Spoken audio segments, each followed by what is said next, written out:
Leaders don't earn trust by pointing fingers. They own it by owning the mess, the miss, and the win. Nobody wants to follow a guy who says, it wasn't me. They follow the guy who says, this one's on me, and here's how we fix it. Hey guys, Dan Grover Forge coming at you today for your 5-minute power up. Today, we're going to be talking all about extreme ownership. Okay. So first thing that I want to talk a little bit about is like, there's a lot of things that go on in life. And there's a lot of times where you have the opportunity to own the mistake, to own the mess up, to own the screw up.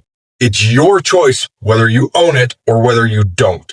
Nobody else can stop that from happening. Nobody else can say, hey, you need to own this. They can say it, but when you start doing it on your own without anybody telling you, it's a million times better. So I'll tell you, whenever I first started owning my crap, and it made such a huge difference, I had been through a lot of jobs. I had changed jobs about every 1 to 2 years. Sometimes I lasted 2.5 years at a job, and then I was done with it. It wasn't necessarily they were done with me, but I was done with the job. Okay. And it was because I wasn't taking ownership and what was going on. It wasn't that I wasn't taking partial ownership and that it wasn't taking extreme ownership. There was something that clicked in me one point at one day, and I said, hey, what could I have done differently to fix this? That's what extreme ownership looks like. What could I have done differently? When you start asking your question that every single day, start asking yourself that question every single day, here's what you figure out. You figure out what you could do different. You figure out how you can learn. You figure out what you can change, because the only person you have control of is you. Are you guys getting a hint of this? I said you a lot in there. Really, the only person I have control of is me. I can't control you. I can tell you what to do. I can encourage you and persuade you to do it. But the truth is I can't change what you do or how you react. I can only change what I do. I can only change how I react. I can only change what I'm doing. And so I started taking control of what I have control of, which was me. And once I did that, I was able to turn the mess into the message.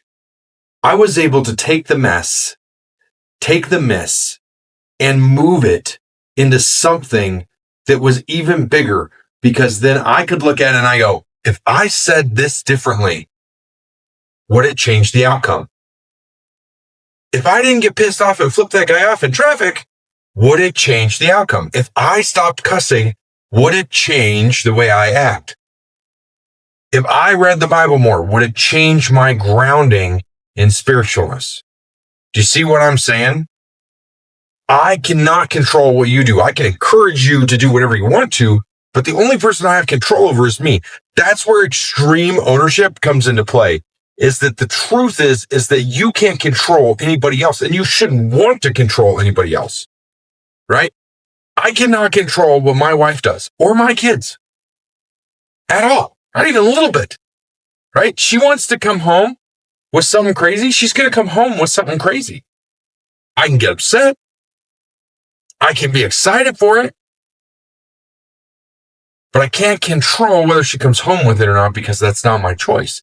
Kids are the same way. I can't control if my kids go to class or not.